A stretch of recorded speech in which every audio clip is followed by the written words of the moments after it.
Hello everyone, welcome to my YouTube channel. ಇವತ್ತು ನಾನು ನಿಮಗೆ ಈಸಿಯಾಗಿ ಮತ್ತು ಕ್ವಿಕ್ಕಾಗಿ ಒಂದು ಸೋಯಾ ಚಂಕ್ಸ್ ಗ್ರೇವಿ ಮಾಡೋದು ಹೇಗೆ ಅಂತ ಹೇಳ್ಕೊಡ್ತೀನಿ.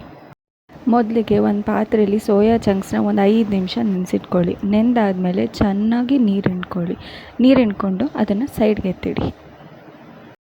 ಈಗ ಗ್ರೇವಿ ಮಾಡ್ಕೊಳ್ಳೋಕ್ಕೆ ಒಂದು ಬಾಣಲಿಗೆ ಎಣ್ಣೆ ಹಾಕ್ಕೊಳ್ಳಿ. ಎಣ್ಣೆ ಕಾದ ನಂತರ ಅದಕ್ಕೆ ಜೀರಿಗೆ ಹಾಕಿ, ಅದಾದಮೇಲೆ ಹೆಚ್ಚಿಟ್ಕೊಂಡಿರುವಂಥ ಈರುಳ್ಳಿ ಮತ್ತು ಹಸಿಮೆಣಸಿನ್ಕಾಯಿ ಹಾಕ್ಕೊಂಡು ಚೆನ್ನಾಗಿ ಫ್ರೈ ಮಾಡ್ಕೊಳ್ಳಿ.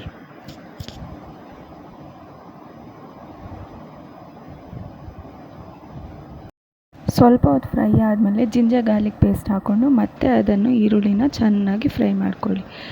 ಈರುಳ್ಳಿ ಚೆನ್ನಾಗಿ ಬೆಂದ ನಂತರ ಟೊಮೆಟೊ ಹಾಕ್ಕೊಳ್ಳಿ. ಟೊಮೆಟೊ ಹಾಕ್ಕೊಂಡು ಚೆನ್ನಾಗಿ ಫ್ರೈ ಮಾಡ್ಕೊಳ್ಳಿ. ಟೊಮೆಟೊ ಫ್ರೈ ಮಾಡಿದ್ಮೇಲೆ ಅದಕ್ಕೆ ಮಸಾಲೆಗಳು ಹಾಕ್ಕೊಳ್ಳಿ.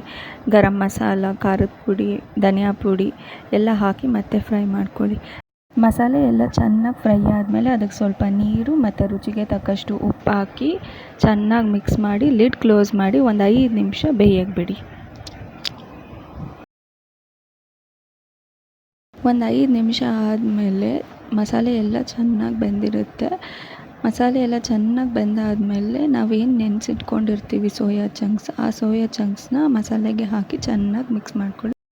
ಸೋಯಾ ಚಂಕ್ಸ್ಗೆ ಮಸಾಲೆ ಎಲ್ಲ ಚೆನ್ನಾಗಿ ಅಂಟ್ಕೊಬೇಕು. ಸೊ ಒಂದು 5 ಮಿನಿಟ್ಸ್ ಅದನ್ನು ಕುಕ್ ಆಗೋಕ್ಕೆ ಬಿಡಿ. ಅದಾದಮೇಲೆ ಕೊತ್ತಂಬರಿ ಸೊಪ್ಪು ಹಾಕಿ ಚೆನ್ನಾಗಿ ಮಿಕ್ಸ್ ಮಾಡಿದ್ರೆ ಸೋಯಾ ಚಂಕ್ಸ್ ಗ್ರೇವಿ ರೆಡಿ.